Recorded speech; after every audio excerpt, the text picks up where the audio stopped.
capítulos, creo que en el capítulo 4 habla del abuso espiritual y el abuso emocional.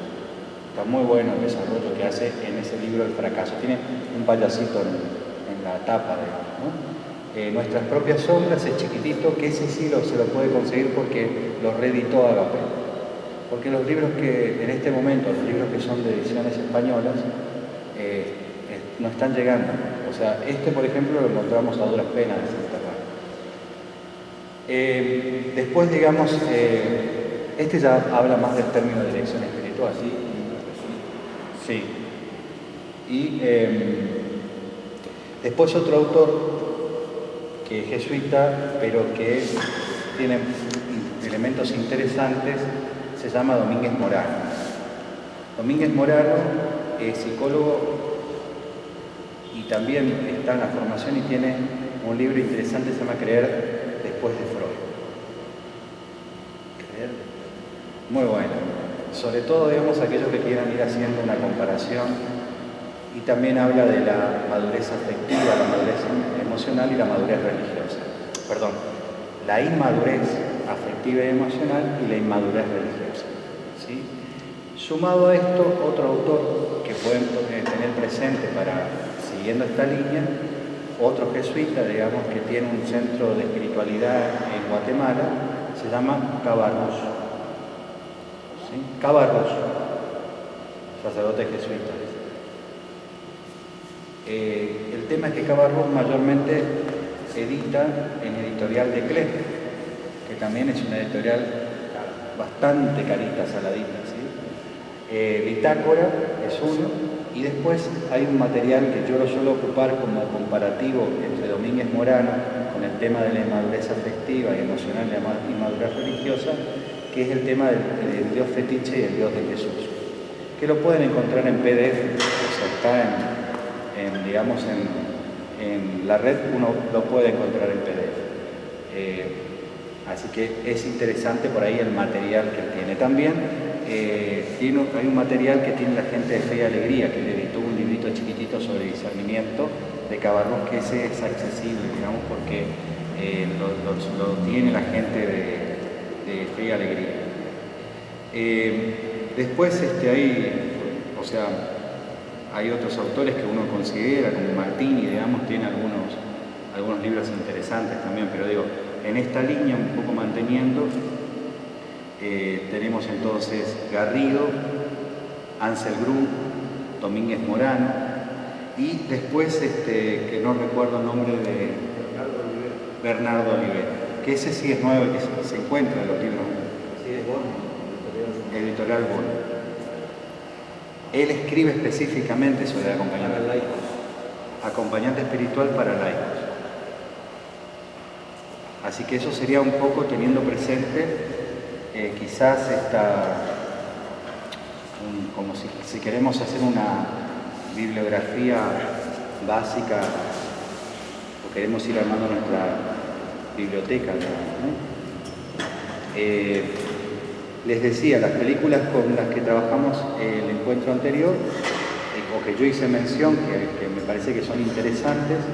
Una es Judas, que es en realidad no es un material que siga los regímenes de una cuestión bíblica, es más novelada.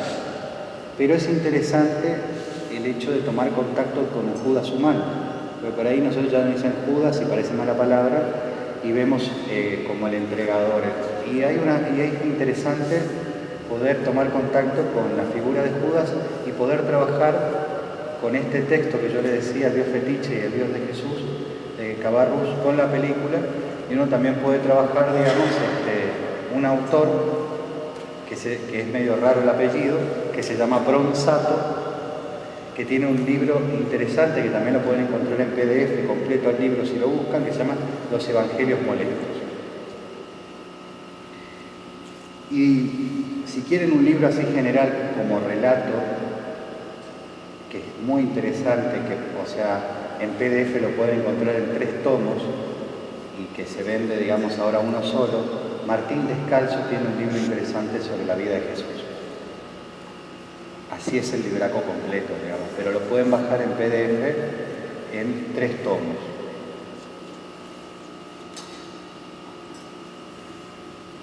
Pasando a lo que hace yo le decía, una de las cuestiones a tener en cuenta para diferenciar, hoy el padre Osvaldo hablaba de acompañante espiritual. ¿Es lo mismo el acompañante espiritual que el acompañante terapéutico? ¿Es lo mismo el acompañante terapéutico que el psicoterapeuta? No, no es lo mismo. En todo caso, cuando hablamos de psicoterapia, estamos hablando o de un psicólogo o de un psiquiatra que elige un cuerpo teórico, una metodología de trabajo, unas técnicas, ¿sí? En todo caso, si vamos a una cuestión de trabajo en equipo con la persona o con la familia, se trabaja, digamos, en la figura del acompañante espiritual, la persona del acompañante espiritual con el psicoterapeuta, trabajan en conjunto, habilitados por ambas personas, porque eso es importante, ¿no? Uno no puede intervenir, ninguno de los dos podemos intervenir sin el consentimiento de la persona. Nosotros podemos decir, ¿te parece? O sea, le sugerimos, pero siempre el trabajo en ambos casos primero tiene que estar con un sí de parte de la persona, participar con un sí, que es el ejercicio de su voluntad y de su libertad, pero a la vez también después viene el compromiso, y después del compromiso también pensar que, o sea, para que se produzca algo, como decía Osvaldo, tiene que haber obviamente confianza. Si no hay confianza y uno está poniendo las cosas de a puchito o no le da el tiempo, y no se puede trabajar. El acompañante terapéutico vendría a trabajar en la vida cotidiana de la persona, ¿sí? Así que por eso no es lo mismo. Pero volviendo al tema de la psicoterapia, ¿es lo mismo la psicoterapia que el psicoanálisis? Porque hoy también se hacía mención. No es lo mismo. Son cuerpos teóricos diferentes. Es muy difícil. Yo no conozco, pero puede haber, eso no quita que psicoanalistas trabajen con acompañantes espirituales. Y acá viene el punto central, digamos, que es por qué puede haber una coincidencia de trabajo. No es azaroso que haya una coincidencia de trabajo, es que lo que se comparte en primera instancia es la visión del hombre, ¿sí? Entonces, fíjense que hay una palabra que pronunció varias veces Osvaldo y que está presente también en el libro, el modelo de la personalización. O sea, la idea de persona. En el psicoanálisis o aquellos que están en la parte de educación, se habla de sujeto, o en el psicoanálisis se habla de sujeto. Y en todo caso se habla de sujeto dividido, no de individuo, sino de dividido. No se habla de persona. En las psicoterapias, que cuando hacía mención en un recorrido, coincidían algunos términos con la psicoterapia humanista, por ahí a algunos les suena, Carl Rogers, ¿sí? O la Gestalt, o digamos, por el lado también de los norteamericanos, Maslow. Bueno, hay algunos autores que se reúnen dentro de esta visión. ¿Qué es lo que tienen presente? El cuerpo teórico, la metodología y la técnica está en función de buscar el bien mayor para la persona. O sea que uno de los temas de discusión que yo he tenido siempre fue esto, digamos, el psicoanálisis. Para mí, digamos, yo no tengo que vivir psicoanalíticamente, tampoco gestálticamente o sistémicamente. Por ahí cuando uno comienza a trabajar, se transforman, digamos, en que uno tiene que tener un padre. En nuestro campo, sí, digamos, ¿a quién perteneces? ¿De quién sos? ¿Sos de Lacan, de Freud, de fulano, de Mengano? Entonces yo siempre, por eso no tengo padres. Soy, digamos, en ese sentido, digo, yo sé lo que creo, el psicoanálisis no es mi religión, digamos, ¿no? Y después de toda afirmación hay que ver, como dice Foucault, qué ideología hay detrás. Entonces, por ahí, cuando uno ve y, por ejemplo, lee el psicoanálisis, hay un principio muy relacionado también con que Freud en realidad es de familia judía, es como que se quedó con la visión del Antiguo Testamento y en realidad parte del hombre pecador, del hombre caído, ¿no? O sea, una visión, se dice en el campo filosófico, una visión desde una antropología negativa. Su base es Schopenhauer, Feuerbach, autores que son, digamos, declaradamente ateos.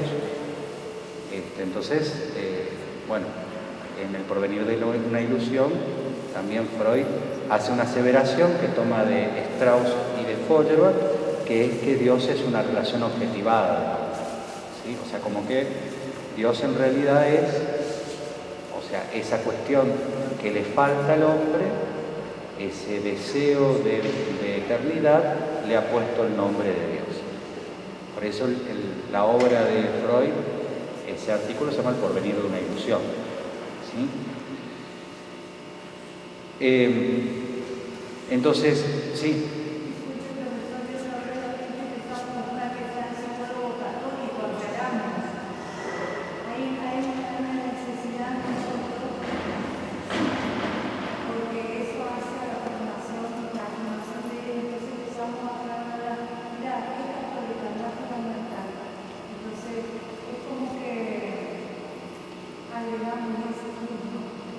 Sí, yo diría que no necesariamente porque profese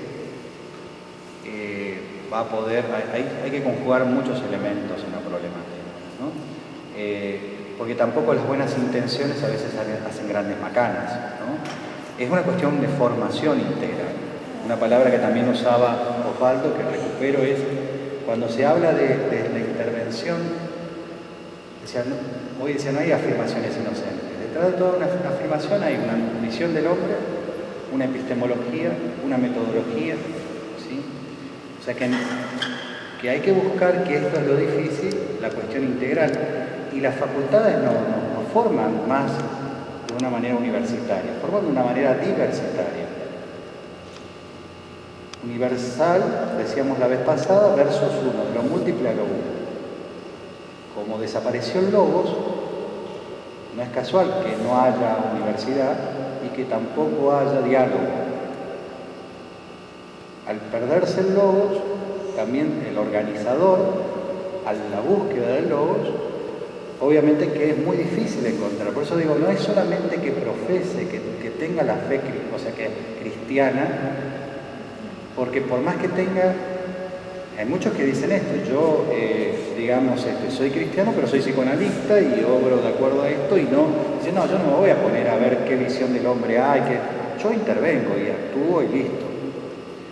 Sí, la otra vez decía cuando me hacían una entrevista que a mí me parece, pero eso es un parecer, que el psicoanálisis bien entendido, no se, o sea, como en la operativa del análisis, no le lleva al hombre a negarlo a Dios. ¿Está? Pero bueno, también en esto que decía Osvaldo de la hermenéutica, por algo es que no hay un solo psicoanálisis. Quiere decir que también puede gozar de muchas interpretaciones. Está el psicoanálisis de Freud ortodoxo, el psicoanálisis de Lacan, de Melanie Klein, de Baez Añade. Entonces hay mucho en este sentido, por eso digo, no, y tampoco el hecho que comulgue todos los días haga que sea serio en su profesión, o que sepa.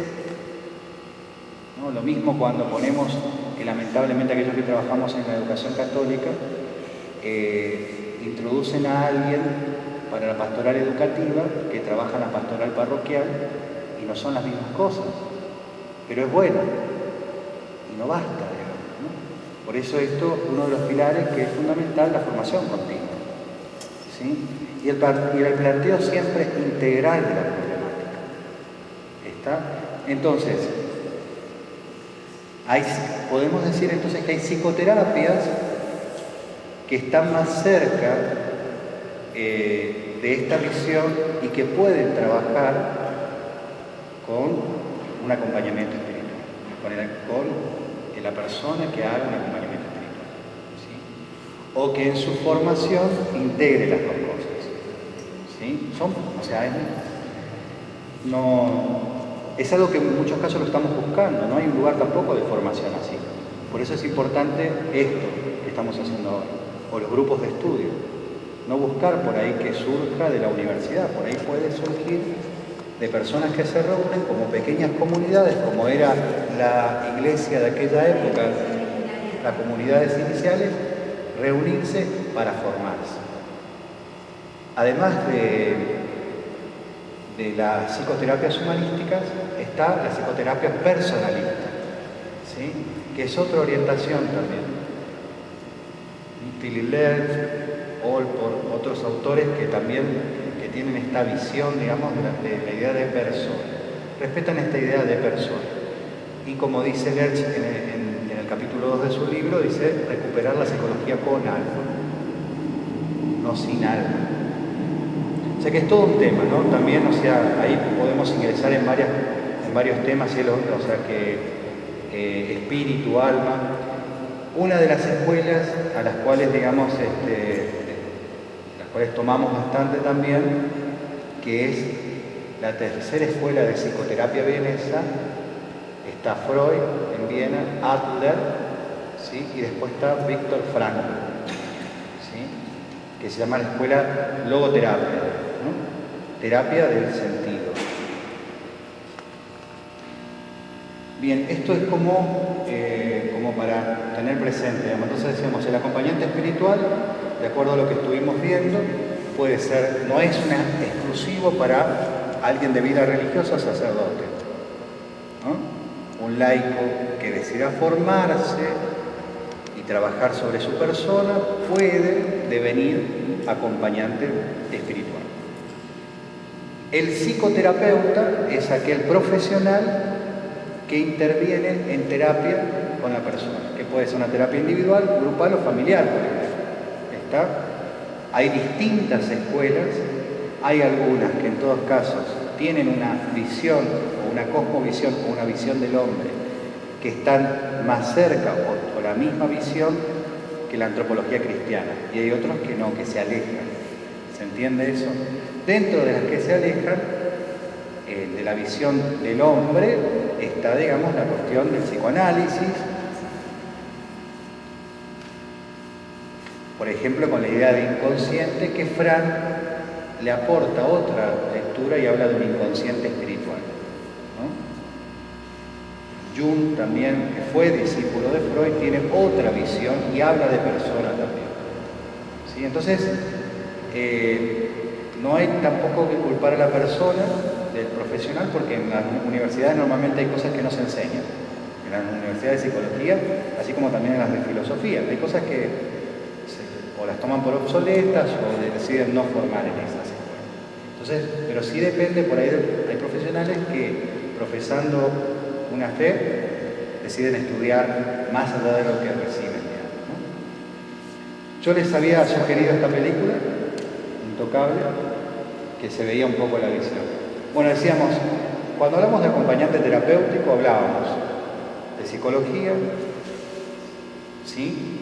Hablamos de filosofía, como decíamos, detrás de toda una afirmación hay una filosofía, de educación, de intervención social y también del área médica, de la medicina, ¿no? Es en todo eso que interviene, digamos, el acompañante. Por eso la formación del acompañante terapéutico tiene que ser una formación integral.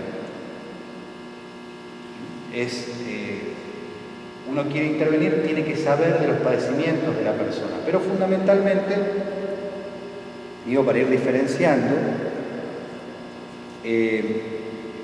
no es que solamente se dedica al cuidado de la persona, por ejemplo, mayor, que puede ser un cuidador, ¿no?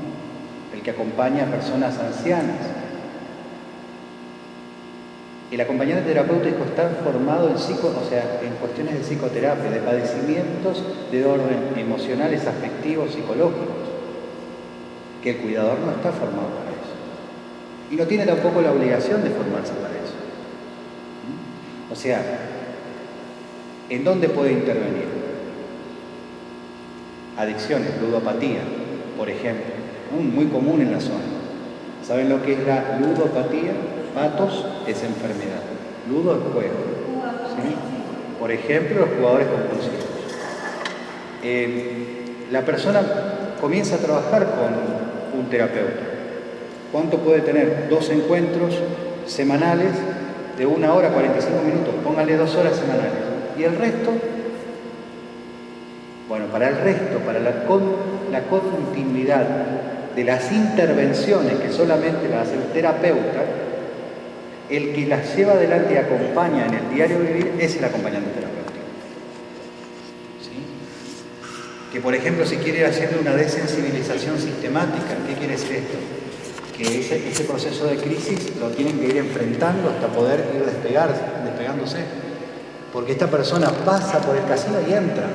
Es automático, digamos, ¿no? Entonces, va a llegar un momento que el acompañante va a ir con él le manifiesta lo que siente y lo acompaña como un yo auxiliar para que él pueda enfrentar esa situación y pasar y seguir trabajando.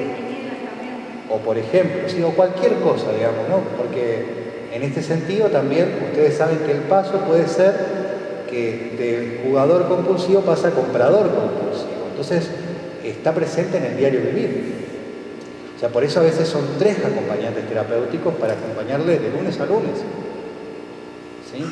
O por ejemplo, digamos, una persona que padece de bulimia y anorexia, que están haciendo todo un trabajo para que la persona pueda cambiar, como decía el padre, hábitos, transformar ese hábito, o sea, los hábitos alimenticios, modificar sus conductas. Y el terapeuta puede estar, como por ahí hacía un amigo, ir a desayunar. Todos los días iba a desayunar. Pero el resto del día, si no, el terapeuta tiene que dedicarse, o sea, de lunes a lunes a esa persona, o esa persona tiene que ir a vivir con el terapeuta. ¿Sí? Es imposible, la realidad no. Por eso surge esta cuestión, ¿no? Entonces, ven, digamos, la diferencia de intervención. Son intervenciones distintas. O sea que ni el acompañante espiritual suprime al terapeuta, ni el terapeuta ni el acompañante viceversa se suprime, sino que verdaderamente surge también, y esto lo pueden encontrar, digamos, en distintos libros. Este es uno, Eficacia de... Les paso para que, si quieren verlo. Este es otro, este es más nuevo. Pero en todos los libros pueden ver la historia de cómo surge esto. En primera instancia, quieras o no, sé que a algunos no les gusta mucho el tema de hacer las revisiones históricas, pero cuando surge esto de dejar de encerrar a la gente, porque en todo el mundo pasaba que al diferente se lo encerraba, ¿sí? Se forjaron las instituciones que conocemos, digamos, la cárcel, ¿sí? ¿Qué permite la cárcel a nosotros? La tranquilidad que supuestamente los que estamos acá no somos ladrones. ¿Sí? Entonces, los lugares edilicios eran lugares de encierro para la persona que, por ejemplo, robaba. Y los psiquiátricos, ¿para qué servían? Para guardar a la locura en un lugar.